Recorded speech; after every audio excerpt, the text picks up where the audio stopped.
무엇보다 모교에 방문해 주셔서 감사합니다. 제가 석박사는 연대에서 했는데 학부는 고대에서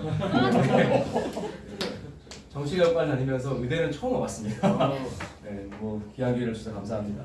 어느 때보다 지금 대한민국의 회복과 또 혁신이 필요한 이 시기에 가장 시기적절한 이런 국제학술대회가 열린 것에 대해서 굉장히 기쁘고 감사하게 생각을 하고 있습니다.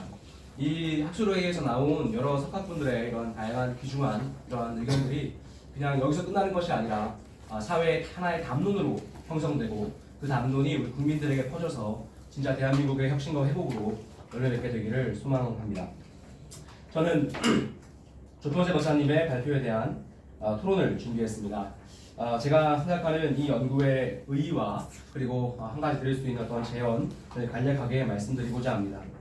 저는 이 연구는 통치적 관점으로 본 기독교 자유문명에 비교사적인 의미가 있다고 보고 있습니다.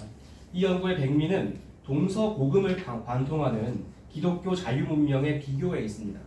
고대 근동의 이스라엘과 18세기 근대 미국 그리고 현대 대한민국의 건국까지 이어지는 이 기독교의 뿌리를 둔 자유문명의 역사를 실증적으로 연결하고자 했습니다.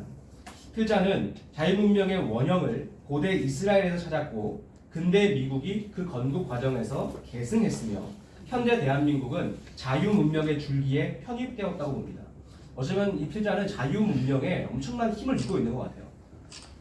이스라엘에서 대서양을 건너서 자유문명이 미국으로 왔고 다시 태평양을 건너서 대한민국으로 왔다는 거예요. 사람이 하지 못하는 무언가가 지금 연결되고 있다는 것을 표현하는 그러한 이 연구가 아닌가 생각을 합니다. 물론 이 본질상 이 원형이라고 하는 것은요, 이것이 조성되었을 때로부터 시공간적 간격이 넓을수록 변형의 폭도 크기 때문에 이 비교사적 연구를 할 때는 다양한 층위의 복합적인 분석이 필요합니다. 그럼에도 불구하고 이 원형을 발굴해내서 그것이 시대적 공간적 변화에 따라 어떻게 변형되었으며 오랜 역사적 변천에도 불구하고 이 원형이 유실되지 않은 채 계승되었다는 사실을 밝혀내는 것만으로도 비교사적인 의미가 매우 크다고 볼 수 있습니다. 원형과 그리고 계승과 편입 이렇게 필자는 정리를 했는데요. 크게 세 가지 요소를 들어서 자유문명의 계승성을 논증한다고 제가 좀 분석을 해봤습니다. 첫 번째는 무형의 가치와 이념이고, 둘째는 유형의 법과 제도이며, 셋째는 역시 그것을 정치 공동체에 실현하고 운영할 사람입니다. 그러니까 복합적으로 좀 보고 있는 겁니다. 하나의 이념적인 요소와 그리고 제도와 그리고 인물입니다. 이스라엘의 유대 기독교 가치관은 근대 미국과 현대 대한민국에서는 기독교적 자유민주주의로 계승되었고, 이 가치는 이스라엘에서는 율법, 즉 십계명으로 가시화되었다면 미국과 대한민국에서는 각각 수정헌법과 재헌헌법으로 성문화되었다는 것입니다.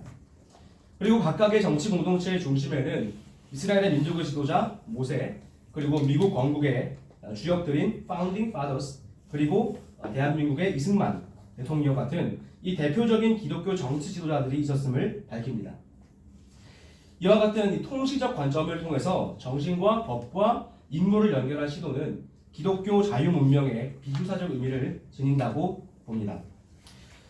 다음으로 한 가지 제언인데요. 역사를 이 한 가지 개념이나 주제를 가지고 종으로 보는 관점과 함께 특정 사건이 일어난 당대의 여러 상황을 횡으로 보는 이 시각이 바로 공시적 시각입니다. 이 관점을 더한다면 이 연구가 굉장히 깊이 있는 의미 있는 연구가 되겠다 싶습니다. 특히 오늘날 이 대한민국의 회복과 혁신을 고민하는 이번 학술 대회에서는 자유문명에 편입된 이 대한민국의 기독교적 입국을 그 당대의 역사적 맥락에서 공시적 관점으로 바라볼 필요가 있다고 봅니다. 이 연구에서는 대한민국의 기독교적 입국에 관한 주요 인물로 정치 지도자 이승만 그리고 종교 지도자 한경직을 대표적으로 다루었습니다. 물론 지면상에 한계가 있기 때문에 그런 것 같은데요. 이 두 인물이 각각 해방 정국의 정치적, 종교적 대표성을 지닌 인물임에는 틀림없지만 이 대한민국의 기독교적 입국은 보다 넓은 시대적 맥락에서 가능했습니다. 두 가지인데요. 첫 번째는 미군정의 기독교적 통치가 있습니다. 그러니까 이 45년에서 48년의 이 해방 공간은 단순히 과도기가 아닙니다. 정치적 진공 상태가 아니었다는 말입니다. 많은 분들이 관가하는 게 45년에 일제로부터 벗어날 때부터 3년 동안 뭐 했냐 그냥 쉽게 넘어가는 것 같아요. 그리고 48년에 그냥 뿅 하고 대한민국이 나온 것 같아요. 절대 아닙니다. 이 3년이라고 하는 해방 공간은 단순한 정치적 진공 상태나 과도기가 아니라 대한민국 건국 준비기입니다. 1919년에 발발한 3.1 운동부터 45년 일제에서 해방될 때까지 그 사회 기간을 대한민국 독립을 위한 준비기라고 한다면 해방 공간의 3년은 대한민국의 건국 준비기입니다. 많은 민족의 지도자들은 이때 승부수를 건 겁니다. 그동안 해왔던 독립운동이, 그동안 구상해왔던 그 대한민국을 세우고자 했던 구상이 실현되기 위해서는 이 3년의 승부수를 걸어서 반드시 이뤄내야겠다라고 하는 절체절명의 이 3년이었던 것이죠. 바로 이때 다른 그 통치가 아니라 미군정의 기독교적 통치가 있었기 때문에 기독교적 입국이 가능했던 겁니다. 미군정 청에는 기독교 선교사 및 선교사 후손들이 대거 포함되어 있었고 자연스럽게 기독교인들을 요직에 임명했습니다. 미군정 최고위직이 임명한 한국인 50명 중에 35명이 기독교인들이었고 행정고문 중에는 목사님들도 있었습니다. 당시 국내 기독교인 비율이 5%가량이었다는 점을 감안해 보면 상당한 수였습니다. 그리고 미군정이 이 예배 제도와 휴일 규정 등도 기독교적으로 적용하면서 대한민국은 탄생 이전부터 기독교 입국에 유리한 입지를 조성할 수가 있었던 것입니다. 48년에 대한민국 재헌헌법에 우리 민족에서 유례가 없는 종교의 자유조항이 포함된 것은 우연이 아닙니다. 그 직전 시기 미군정의 기독교적 통치와 무관하지 않다는 것입니다. 그뿐 아니라 이러한 배경을 바탕으로 이승만 대통령은 48년 이후 대한민국의 초대 내각과 주요 기구에 기독교인을 대거 기용하고 국가 공식 행사에는 기독교적 의례를 도입했으며 기독교식 제도도 구축할 수가 있었습니다. 이승만 재단에서 나와서 이런 말씀 드리긴 죄송하지만 이승만의 전용물이 아닙니다. 이승만 혼자 해낸 대한민국이 아닙니다. 그 전에 미국이라는 나라가 이 나라에 와서 행했던 그 기독교적 역사의 토대 위에 이승만이 나라를 세운 겁니다. 두 번째는 더 심한 얘기를 해야 될 것 같습니다. 유력한 민족 지도자들의 기독교적 행보가 있었습니다. 역사의 혁신은 단 한 사람으로 절대 이루어지지 않습니다. 이스라엘도 마찬가지였죠. 모세 한 명이 출애굽 시대를 전부 다 주도한 게 아니었습니다. 혼자는 불가능했습니다. 아론과 훌이 있었고요. 그리고 그 장인인 이드로가 세웠던 그 1000부장, 100부장, 50부장, 10부장까지 다 있었습니다. 그러니까 정말 중요한 기독교적 가치관은 무엇이냐면 절대 단 한 사람이 그 모든 혁신을 이루어냈다고 왜곡해서 말하지 않는 것입니다. 이승만 혼자 이루어낸 대한민국이 결코 아닙니다. 대한민국 임시정부 요인들의 기독교적 성향이 큰 역할을 했습니다. 해방 직후 혼란스러운 전국에서도 기독교 정신을 토대로 국가를 세워야 한다는 이 주장이 임정 요인들에 의해서 끊임없이 제기되고 있었습니다. 기독교 정신 안세반석 되시는 그리스도 위에 나라를 세우자는 이 이승만뿐 아니라 조국 강국화를 위해 성경을 기반으로 한 국가 건설을 주장했던 김구나, 김규식 선생 등 이 인정 요인들도 기독교 입국을 제창했던 것입니다. 이러한 기독교적 행보에 자극을 받은 한국 기독교인들은 기독교적 정치 체제로 국가를 세우기 위해서 정치적 활동에 적극적으로 참여했습니다. 당시 기독교인들은 제2차 세계대전에서 연합국의 승리를 어떻게 해석했냐면 전체주의에 대한 민주주의의 승리로 인식을 했고 그 해방 이후에는 다시 그 전체주의가 공산주의로 대치되어 가지고요. 공산주의 대 민주주의의 구도로 바라보았던 것입니다.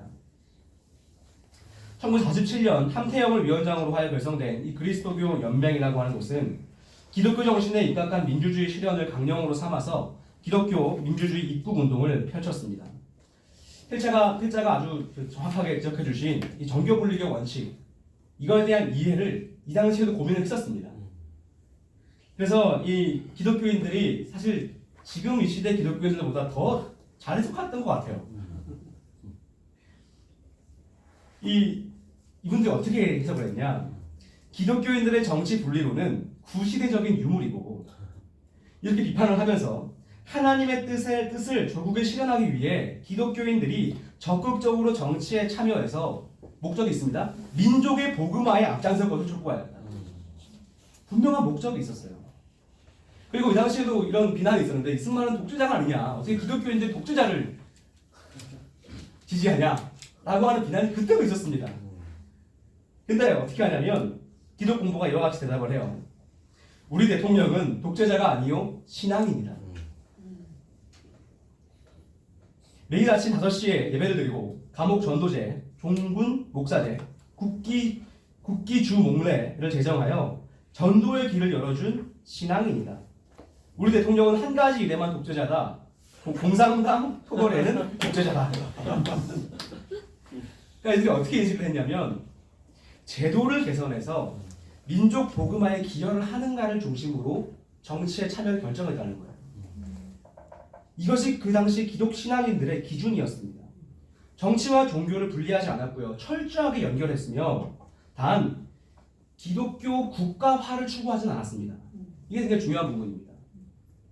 기독교 국가는 무엇입니까? 헌법에 기독교 국가라고 아예 그냥 명시를 내버려요. 종교의 자유가 필요 없어요. 이 나라는 대한민국 기독교 국가라고 제정을 해버리는 거예요. 필자가 지적을 잘해주신 대로 어떤 특정 종교를 그냥 간합적으로 적어놓는 겁니다. 근데 이 당시 그리스도인들은 그걸 원하지 않았습니다. 정치 지도자 개인의 신앙은 자연스럽게 국가의 제도 개선으로 연결되고 그것이 다시 국민의 신앙화로 기결되는 그 자연스러운 복음의 물결을 그 능력을 믿었던 것입니다. 이승만만 봐도요, 이 기독교를 국가 통치의 수단화를 생각하지 않았습니다.